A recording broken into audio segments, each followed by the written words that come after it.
హిడ్మా చనిపోయిన తర్వాత పూర్తి స్థాయిలో ఒక వాయిస్ అనేది బయటికొచ్చింది. మీ మీ ఫేస్ కనిపియలేదు కానీ అవును. బాగా బయటికొచ్చింది. అది ఎవరికి వాళ్ళే క్రెడిట్ ఇచ్చుకునే ప్రయత్నం చేసుకున్నారు. వాళ్ళ ఫోటోలేసుకున్నారు. అంటే ఎలా అంటే హిడ్మాకి మీకున్నటువంటి బంధం ఏంది? అసలు హిడ్మా మీద పాట రాయాలనే ఆలోచన ఎక్కడి నుంచి వచ్చింది? అంటే అది హిడ్మా మీద రాసింది కదన్న, హిడ్మా తల్లి మీద రాసింది. హ్మ్. హిడ్మా తనున్నటువంటి మావోయిస్ట్ పార్టీలో ఒక మిలిటెంట్‌గా, ఒక నాయకుడుగా, ఆర్మీ నాయకుడుగా ఆయన గురించి ఎప్పటినుంచో మనకు వార్తల లోపట వింటూ ఉన్నాం. హ్మ్. మావోయిస్ట్ పార్టీ తన ఉద్యమం ఎందుకు కొనసాగిస్తుందనేటువంటి విషయాల లోపటికి వెళ్తే మాత్రం మనం చాలా విషయాల గురించి చర్చించుకోవాల్సి ఉంటుంది. హ్మ్. సో, ఇప్పుడు మనం అందులోకి వెళ్ళాల్సినటువంటి అవసరం లేదు. కానీ పాట రాసినటువంటి నేపథ్యం ఏందంటే, హ్మ్. హిడ్మా మరణించినటువంటి విషయం తర్వాత కంప్లీట్‌గా హిడ్మా తల్లి హిడ్మా కంటే ఎక్కువగా హ్మ్. ఆమెను ఆమె ప్రజల్లోపటికి ఎక్కువ వెళ్ళిపోయింది. ఆమె హ్మ్. విజువల్స్ అన్నీ గూడా. హ్మ్. ఆహ్, తన కొడుకు శవం వస్తున్నటువంటి సందర్భం లోపట ఒక శివంగి లెక్క ఇది జరుగుతుందని నేను ఎప్పుడో ఎక్స్‌పెక్ట్ జేసినా అన్నట్టు. హ్మ్.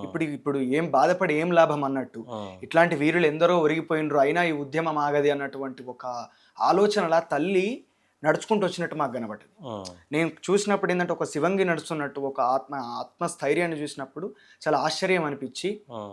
ఇట్లాంటి తల్లి కన్నీరు పెడతలేదు. బాధున్నది ఆమె ముఖం లోపట చాలా స్పష్టంగా బాధ కనబడుతుంది గానీ, హ్మ్. కన్నీళ్ళొస్తలేవు. హ్మ్. కాకపోతే ఆ తల్లి కళ్ళలోకెళ్ళి కన్నీళ్ళు వస్తే, ఇంకెంతమంది ఆ కన్నీళ్ళ నుండి ఆ వీరులు పుడతారో అన్నటువంటి ఒక ఆలోచన అనేది నా హృదయం లోపట హ్మ్. స్పర్శించి, వెంటనే నేను ఒక పాట రాయాలని చెప్పని అనుకున్నా. హ్మ్. ఒక్కడినే ఉన్నా ఆ రోజు కరీంనగర్ లోపటున్నా. హ్మ్. మా బాబాయ్ వాళ్ళ ఇంటి లోపటున్నా. ఉండి వెంబటే ఆ వీడియో చూసుడుతోటే నేను పాట రాసిన. హ్మ్. గాలికి గాయం కానే గాదు, నిప్పుకు చెదలే పట్టబోదు, నీటిని ఎవ్వడు కోయలేడు, భూమిని ఎవ్వడు దాచలేడు, వీరులు తారలై నింగినున్న పోరాటం అన్నది ఆగబోదు, ఆ వీరయోధుని కన్నా అమ్మ పుంజి కంటి నీటి చుక్కల నుండి పుడతారులే మళ్ళీ వేల యోధులు, పుడతారులే మళ్ళీ వీరయోధులు, పాశమన్నము తిన్న కౌసల్యకు పుట్టినాడంట శ్రీరాముడు, పుట్టినాడంట శ్రీరాముడు, ఆకలి కసి మీద కన్నీళ్లతో మింగినావో చండ్ర నిప్పులను, మింగినావో చండ్ర నిప్పులను, నిప్పులే గర్భాన దాగినాయో అగ్గి పిడుగులా బయటికొచ్చినాడో, డొక్క నిండని బక్క పెయ్యి నుండి బొక్క బరిసె నంది పుట్టినాడో, దశకంఠు నీ వంటి దండాకారణ్యము దగ్ధమైపోతుంటే చూడలేక ఎదిరించి ఒరిగిన వాసంత నీలి మేఘనాథుడే నీ కొడుకు, మేఘనాథుడే నీ కొడుకు, గాలికి గాయం కానే కాదు, నిప్పుకు చదలే పట్టబోదు, నీటిని ఎవ్వడు కోయలేడు, భూమిని ఎవ్వడు దాచలేడు. ఇది రాయడం అంటే జరిగింది. ఇది రికార్డ్ అయిందా పాట? రికార్డ్ అయ్యి బయటికి ఏమన్నా పాట రికార్డింగ్ అయిపోయింది. కాకపోతే ఇంకా బయటికి నాకు రాలేదు. తెలిసి ఈ పాట రికార్డ్ అయ్యి బయటికొచ్చి నీ ఫేస్ కనిపించుంటే నీ కూడా ఎన్ఐఏ నోటీసులు ఏమన్నా వచ్చేది జరుగుతుండేనేమో. ఎందుకంటే హిడ్మార్క్ కాడికి పోయిన వాళ్ళందరికీ ఎన్ఐఏ నోటీసులు రావడం కాదు నోటీసులు ఎన్ఐఆర్. రావడం, నిర్బంధాలు ఎదుర్కోవడం జరుగుతుంది. కంప్లీట్‌గా ఆ విషయం గురించి మాట్లాడడమే తప్పు అన్నటువంటి విషయంగా చెప్తున్నారు. కానీ అంతకంటే ముందు రేవంత్ రెడ్డికి నోటీసులియ్యాలి, అంతకంటే ముందు కేసీఆర్‌కి నోటీసులియ్యాలి, అంతకంటే ముందు ఎన్టీ రామారావుకి నోటీసులియ్యాలి, చంద్రబాబుకి నోటీసులియ్యాలి, రాజశేఖర్ రెడ్డికి నోటీసులియ్యాలి. హ్మ్. అట్లా మాట్లాడినటువంటి అనేక మంది నాయకులు కాంగ్రెస్ పార్టీలో ఉన్నారు. ఆ తర్వాత పోలీసులలో ఉన్నారు. హ్మ్. ఐపీఎస్‌లు పెద్ద పెద్ద ఐపీఎస్‌లే మావోయిస్ట్ పార్టీకి సంబంధించినటువంటి విషయాల గురించి వాళ్ళు కొంతమంది కిడ్నాప్ అయిపోయారు కదా! అప్పుడు హ్మ్. హ్మ్. బయటకొచ్చిన తర్వాత వాళ్ళ అనుభవాల్ని చెప్పడం లోపట భాగంగా చాలా పాజిటివ్‌గా మాట్లాడారు. మరి హ్మ్. వాళ్ళందరికీ ఇయ్యాలి. హ్మ్. వాళ్ళందరికి ఇచ్చిన తర్వాత నా దగ్గరికి రావాలి హ్మ్. అని చెప్పి నేను భావిస్తా. కాకపోతే అట్లా ఆ! ఉండదు గానీ ఆ! నేను దాని గురించి నేనేం అంటే ఆలోచించను. ఇప్పుడు ఒకవైపేమో మావోయిస్ట్ సంబంధించినటువంటి హిడ్మా తల్లి గురించి ప్రస్తావన స్టార్ట్ చేసినట్టు అనుకోవచ్చు. హ్మ్. మరొక సైడు కుమ్మెర ఘటన చూసినాం. హైడ్రా చూసినాం. వెలుగుమట్ల చూసినాం. అంటే మొట్టమొదటిగా హైడ్రా కదా! అవును. హైడ్రా మీద ఏ రోజన్నా అంటే మనం వాడాలా, మనం రాయాలా హ్మ్. అనేది అంటే నీ గురువులు ఎవరైనా ఉంటే వాళ్ళు చెప్పడం గానీ, హ్మ్. ఈ నువ్వు రాయాలనిపించడం గానీ ఎప్పుడన్నా అనిపించిందా? అంటే పేదలంతా నడి రోడ్డు మీద పడిపోవడం. అంటే కలెక్షన్ ఆఫ్ ఇష్యూస్ అడ్రెస్ చేయాలని చెప్పని అనిపించింది.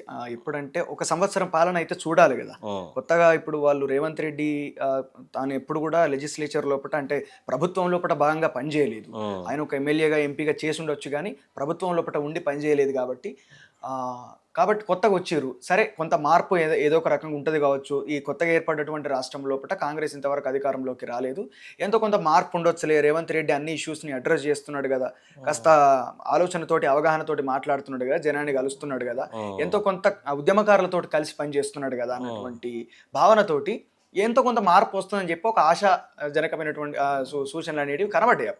సరే ఓకే చూద్దామని చెప్పని అనుకున్నాం. ఒక సంవత్సరం పాలన తర్వాత చూస్తే కేసీఆర్ కును రేవంత్ రెడ్డికి ఎట్లాంటి తేడా లేదన్నటువంటి ఒక విషయం మాత్రం చాలా స్పష్టంగా అర్థమైంది. అదే నిర్బంధం, అదే అణచివేత, అదే దోపిడీ అంతే ఉన్నది. తెలంగాణ లోపల ఏ మార్పు కూడా జరగలేదు. మార్పు జరగడం అంటే ఇక్కడ ఈరోజు రోడ్లను చూసి లేకపోతే పెద్ద పెద్ద ఆకాశ హామ్యాల అసలు భవనాలను చూసి అదే మార్పు అని చెప్పని అనుకుంటే మాత్రం అది కేవలం వాళ్ళు చేసుకున్నటువంటి మౌఖిక ప్రచారం. అది ఎవరికి ఉపయోగపడుతుంది ఆ బిల్డింగ్, ఎవరికి ఉపయోగపడుతుంది ఆ రోడ్ అనేది మనం వాస్తవాలను ఆలోచించాలి. తర్వాత ఏ బేసిస్ మీద అంటే మనం నీళ్లు, నిధులు, నియామకాలు అని చెప్పనంటాం, ప్రాంతపు అస్తిత్వం, ప్రాంతపు భాష, యాస అని చెప్పనంటాం, అవన్నీ ఎక్కడ పోయినాయి ఈరోజు? ఇక్కడ ఉన్నటువంటి ప్రజలకు న్యాయము, అభివృద్ధి, రైతులు అన్నం, దళితులు అన్నం, పేదలు అన్నం, బహుజనులు అన్నం, వాళ్ళకు అధికారం అన్నం, వాళ్ళ యొక్క గోసలన్నీ కూడా ఈరోజు తెలంగాణ ప్రత్యేక రాష్ట్రం సాధించుకుంటే అవన్నీ కూడా తీరుతాయని చెప్పనన్నాం. ఆత్మహత్యలు అయిపోతాయని చెప్పని మాట్లాడినాం. వృత్తులన్నీ కూడా మళ్ళీ పునరుజ్జీవం చెందుతాయని చెప్పి ఆశించినాం, భావించినాం. ఏమైంది ఈరోజు? అదే సామ్రాజ్యవాద ప్రపంచీకరణతోటి అన్ని ప్రభుత్వాలు వాళ్లకు కొమ్ము కాసుకుంటా, పెట్టుబడిదారులకు కొమ్ము కాసుకునేటట్టు వ్యవహరిస్తారు తప్పించి జనానికి ఏం చేశారు అన్నటువంటి విషయం గురించి ఒక్కటి వస్తే మాట్లాడితే రైతు బంద్ అంటారు, 24 గంటల కరెంట్ అని చెప్పాను. ఎవరికి ఉపయోగపడుతుంది అనేది కావాలి. రైతు బంద్ వస్తే రైతులు ఎందుకు ఆత్మహత్యలు చేసుకుంటున్నారు? ఒక రైతుకు ఒక మక్కలు పండించే రైతు ఉన్నాడన్న, మక్కలు పండించేటటువంటి రైతు ఏనాడు కూడా లాభం ఆర్జించిండి అని చెప్పైతే నేను అనుకోను. అసలు వరి పెడతారు, మేము కొంటున్నామని చెప్పని అంటున్నారు. మద్దతు ధర అనేది ఎందుకు తెలంగాణ రావాలని చెప్పని అనుకున్నాం? రైతుల ఆత్మహత్యలు ఎక్కడ అవుతాయి? మద్దతు ధర లభించినప్పుడు కదా. నువ్వు 24 గంటల కరెంట్ ఇస్తేంది, నువ్వు రైతు బంధు ఇస్తేంది, డీజిల్ ఖర్చులకు కావన్నా రైతు బంధు? ఎవరికి అవి మేలు చేస్తాయని చెప్పనంటే 50-60 ఎకరాలు ఉన్నోనికి మేలు చేస్తుంది, భూస్వాములకు మేలు చేయాలి. ఎవరుంటాయి మన దగ్గర బీసీఎస్సీ ఎస్టీల ప్రజల దగ్గర 100 ఎకరాల భూములు ఉండే కదా, బినామీ పేర్ల మీద 1000 ఎకరాల భూమి ఉండదు కదా. ఏదో 10 ఎకరాలు ఉంటుంది కావచ్చు, 5 ఎకరాలు ఉంటుంది కావచ్చు. అది అన్నదమ్ములు పంచుకుంటే వాళ్ళు సపరేట్ ఉంటే గదే 14,000 ఏమిటికి సరిపోతుంది? సో ఇవన్నీ కూడా ఆలోచించినప్పుడు ఆ తర్వాత రేవంత్ రెడ్డి తీసుకున్నటువంటి నిర్ణయాలు ఒక్క పాలసీ కూడా లేదు. పాలసీ అనేది లేదు, విధానం అనేది ఏంటిదో ఈ రోజు స్పష్టంగా తెలియదు. ఆయన విధానం ఉంది కదన్నా, మూసియా సుందరీకరణ అభివృద్ధి పని, తర్వాత హైడ్రాల నుంచి చెరువులను కాపాడుతూ ఉన్నామని, తర్వాత ప్రతి ఒక్క విషయంలో మేము అభివృద్ధి దిశగా ఫార్మా సిటీని తీసేసి ఫ్యూచర్ సిటీ అని రోడ్ల అభివృద్ధి చేస్తా ఉన్నామని ఆయన అంటే విధానాలు లేవని ఎలా అంటారు? అంటే ఆల్రెడీ ఇవన్నీ అభివృద్ధికి వాస్తవం. మీరు అన్నది కూల్చేసినాక చెరువు పరిస్థితి ఏంది? దాన్ని మరి పునరుజ్జీవం చేసిరా, పూడికలు తీసిరా? నువ్వు చెరువును రక్షించాలి అని చెప్పని అంటుంది. చెరువును కానీ సరస్సు కానీ, సరస్సు అంటే దానంతట అది ఏర్పడేది న్యాచురల్, చెరువు అంటే తవ్విచ్చింది. మరి ఈ తవ్విచ్చింది కావచ్చు, న్యాచురల్ కావచ్చు. Hyderabad city of lakes Hyderabad పేరు. ఇక్కడ 2000 రకాల చెరువులు పుడికలు తీపిచ్చినవి, తర్వాత సరస్సులు ఉండే 2000 సరస్సులు ఉండే. ఏమైనా ఈ రోజు మరి వాటిని రక్షించినవా? వాటికి ఏమైనా నువ్వు ఇప్పుడు కనీసం నువ్వు రివర్ ఫ్రంట్ మోడల్ అని చెప్పని అంటున్నావు, వాటి మీదకి వెళ్ళిన వాటిని అభివృద్ధి ఏమైనా చేసినావా? పర్యాటక కేంద్రంగా తీర్చిదిద్దినావు. ఇంతమంది ఇల్లు కూలగొట్టినావు, ఇంతమంది ఉసురు పోసుకున్నావు, ఇంతమంది గోసగొట్టిపోతాను. ఈ రోజు ఎక్కడన్నా నువ్వు మరి ఖాళీ చేయించినావు, కూలగొట్టించినావు. ఏది అభివృద్ధి? నువ్వు అనుకున్న పని అన్న చేస్తలేడు ఆయన, కూలగొట్టించిండు.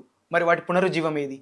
చేయలేదు ఇంతవరకు. ఇవన్నీ చూసిన తర్వాత సరే కనీసం ఆకాస్త ఇంత ఒక్కరోజు మందం సరిపోయేటట్టన్నా రైతు బంధు పడతలేదు, ఇటు పింఛను 4,000 అని చెప్పి ప్రకటించారు ముసలోళ్ళకు, దాన్ని ఇత్తలేడు. సన్నబియ్యం సంగతి అట్లే ఉన్నది. మనం చూస్తున్నాం ఒక్కొక్క గవర్నమెంట్ హాస్టల్స్లలో, మెయిన్గా ఎస్సీ ఎస్టీ బీసీ హాస్టల్స్లలోనైతే నువ్వు అడుగు తీసి అడిగితే జిడ్డు అంటుకుంటుంది అన్న, కింద నీట్నెస్ లేదు, హైజీన్ లేనే లేదు గవర్నమెంట్ అనేటటువంటి వ్యవస్థ లోపల. ఒక హాస్పిటాలిటీ ఎక్కడున్నదైనా నీలోఫర్కి పోతే మనం అన్నం తింటామా అన్న అసలు? కనీసం ఉస్మానియా హాస్పిటల్ పోయినా అదే పరిస్థితి, గాంధీ హాస్పిటల్ పోయినా అదే పరిస్థితి, నిమ్స్ హాస్పిటల్ పోయినా అదే పరిస్థితి.